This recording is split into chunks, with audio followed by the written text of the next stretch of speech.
Murid-murid preman ini sungguh jahat. Mereka menaruhkan lem di kapur tulis. Dan melakukan sesuatu di keran. Airnya menyemburi badan gurunya sampai basah satu badan. Dengan susah payah nutupi kerannya. Mengambil handuk untuk lap wajah, wajahnya berubah menjadi begini. Gurunya marah sampai pergi meninggalkan mereka. Rupanya di gagang pintu ada segumpulan kotoran. Setelah sepaket trik dari mereka, gurunya marah sampai nangis. Ini sudah lumayan. Guru sebelumnya emosi sampai bunuh diri lompat dari gedung. Guru ingin ganti kelas. Tapi, demi pendapatan, kepala sekolah tidak mau memecat murid.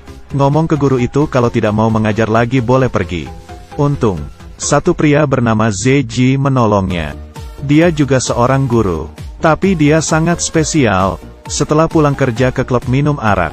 Pas ngajar tidak membawa bahan mengajar. Di tas isinya arak semua. Ada murid yang sengaja menutup pintunya. Langsung ditendang sekali pintunya.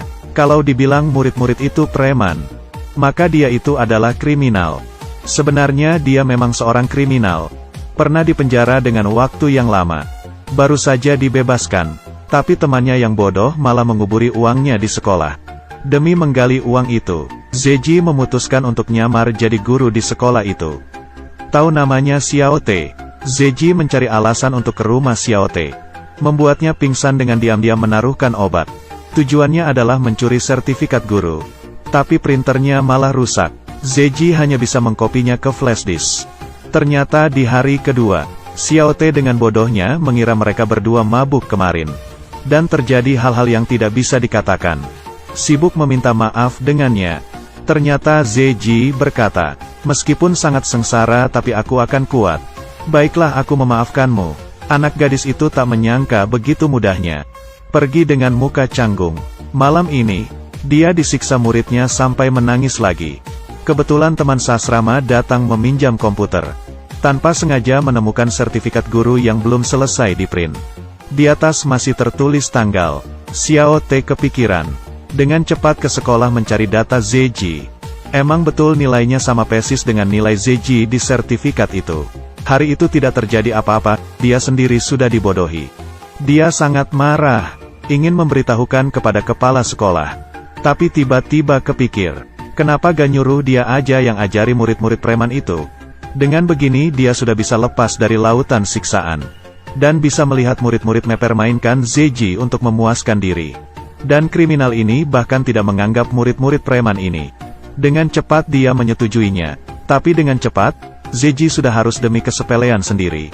Membayarinya dengan menyakitkan. Hari pertama ngajar di kelas murid preman.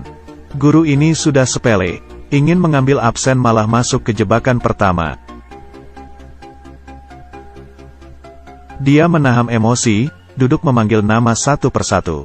Masuk lagi ke jebakan kedua. Dia benar-benar marah. Ingin ke bar untuk menghilangkan emosi. Ternyata, aku marah.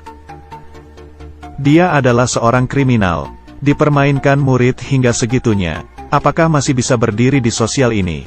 Jadinya hari kedua, dia membawa senapan. Melihat sekumpulan murid yang bolos.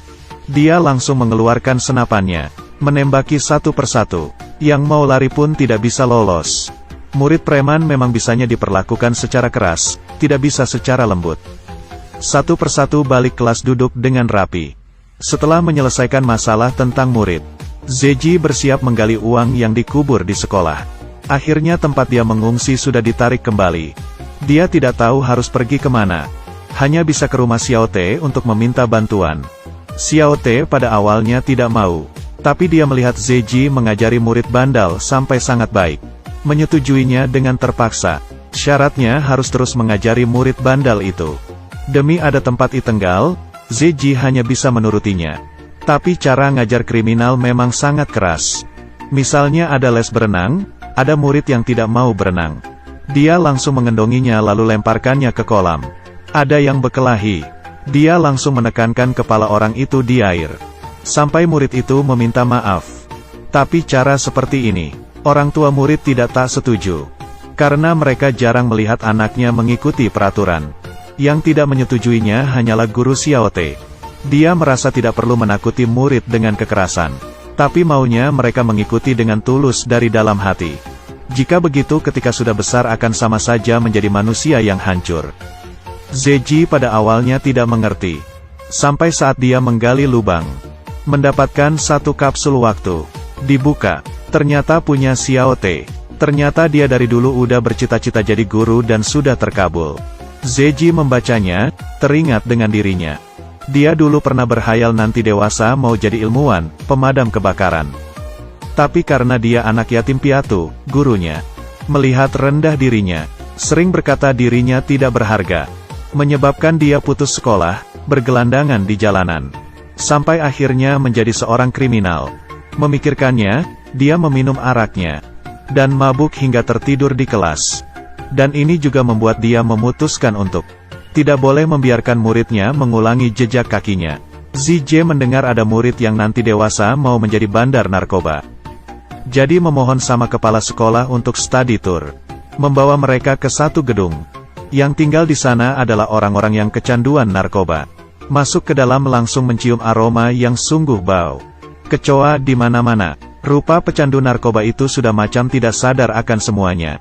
Murid-murid dulu masih beranggap bandar narkoba adalah hal yang keren.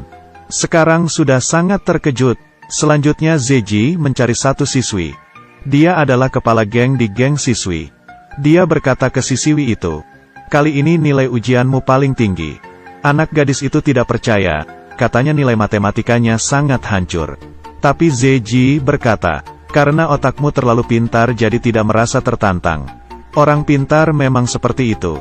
Dia mengira dirinya hanya bisa melakukan hal yang rendahan.